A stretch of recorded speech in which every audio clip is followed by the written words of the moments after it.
At Bayside Church, we run our financial year from January to December. Early in each new year, we have an annual independent audit of all the church's accounts by Saywood Dawson Chartered Accountants. Saywood Dawson are recognised Australia-wide as experts in the not-for-profit sector. This presentation outlines the outcomes of the 2016 audit. The first graph indicates the path through which the church received its income in 2016. Last year, the majority of the church's finances were given by way of credit card, direct debit and push pay. We'd like to thank the increasing number of people who are giving their tithes and offerings via push pay and direct debit. This decreases the workload for our finance staff, and it also reduces the bank fees the church has to pay on credit card transactions. We believe the trend to online giving will increase in the years ahead, and would encourage you to consider direct debit or push pay for your tithes and offerings. The next screen provides the various areas of giving that contributed to our total income in 2016. The vast majority of the church's income occurs from tithes and offerings.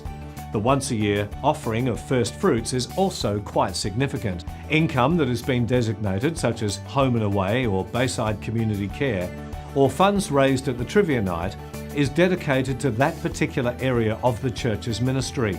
Home and Away income, for example, is split between Bayside Church's Forever Home in South Africa and our local projects, helping to combat poverty through Bayside Community Care. Once a year, the board goes through a formal budget construction process. Income for 2017 has been predicted on the income that was received last year. This budget process is examined and endorsed by the Finance Committee and then by the Bayside Church Board. The budget then results in a record of expenses. The bulk of spending is on pastoral care, as you would expect from a church.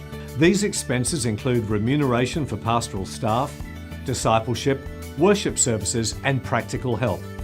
The employment area is mainly the cost of those staff that have spiritual gifts of administration rather than pastoral gifts. Governance and building contain a great deal of overlap.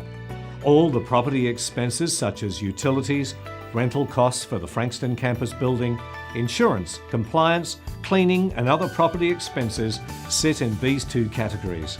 The rest of the groupings are fairly self-explanatory, but what is apparent from the expenses screen is that Bayside Church is all about the provision of services for people by people and helping people grow in their relationship with God and each other.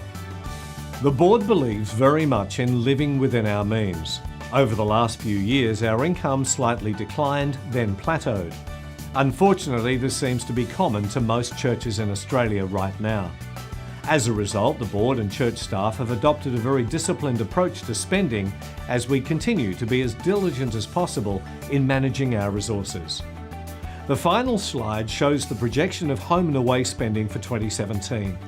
Your monthly pledges as well as one-off gifts to Home and Away allows us to fund the Forever Home in Joburg, as well as Matt's Place, our 2 weekly local lunches that help homeless and underprivileged people with a delicious hot 2-course meal.